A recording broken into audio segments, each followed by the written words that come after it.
भोंदू बाबांवर कठोर कारवाई होणार, जयकुमार रावल यांचा इशारा.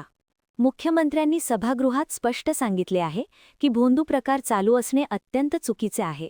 कायद्याच्या चौकटीत राहून सर्वांवर कारवाई होणार आहे.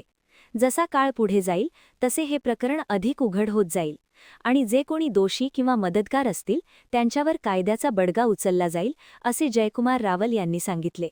पाहूया ते काय म्हणतात.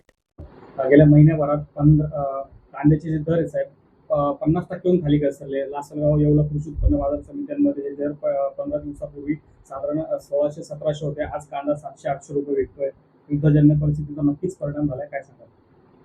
नाही, हे खरं आहे की जगामध्ये जे युद्ध होतंय आणि त्या युद्धामुळे कांदा आणि अनेक पिकं आपल्या अडचणीत आलेले आहेत. परंतु त्यावर राज्याचे मुख्यमंत्री यांनी स्वतः सगळ्या प्रमुख लोकांना, मंत्र्यांना, आमदारांना सगळ्यांना बोलून एक बैठक घेतली आणि त्या बैठकीमध्ये 2 दिवसापूर्वी ती बैठक झाली.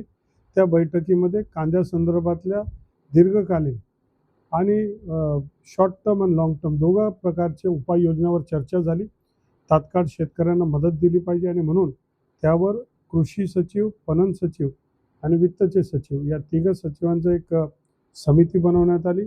त्यांना एक 7 दिवसामध्ये त्यांनी अहवाल द्यावा आणि त्या माध्यमातून शेतकऱ्यांना काय भरीव मदत करता येईल राज्य सरकार त्याच्यासाठी ती करणार आहे. साहेब, महाराष्ट्राच्या राजकारणामध्ये मोठा भूकंप होणार, ऑपरेशन टायगर, ऑपरेशन तुतारी होणार, असं खासदार ज्योती वाघमारे यांनी वक्तव्य केलं. हे महाराष्ट्रामधलं राजकारण अत्यंत स्थिर आहे. देवेंद्र फडणवीस साहेबांच्या नेतृत्वाखाली आणि दोघंही उपमुख्यमंत्री महोदय यांच्या नेतृत्वाखाली महाराष्ट्राचं सरकार अत्यंत मजबूतीने सामान्य लोकांसाठी, शेतकऱ्यांसाठी, सर्व घटकांसाठी काम करते आणि म्हणून आता सगळ्यांचा फोकस हा विकासावर आहे, सामान्य लोकांना न्याय देण्यावर आहे. फार मोठी घोषणा ही कर्जमाफीची मुख्यमंत्री मोदयांनी ही घोषणा केली, त्याच्यावर काम करायचं आणि म्हणून या सगळ्या विषयाला फार वेळ नाही आणि याच्यामधलं फार तथ्य नाही.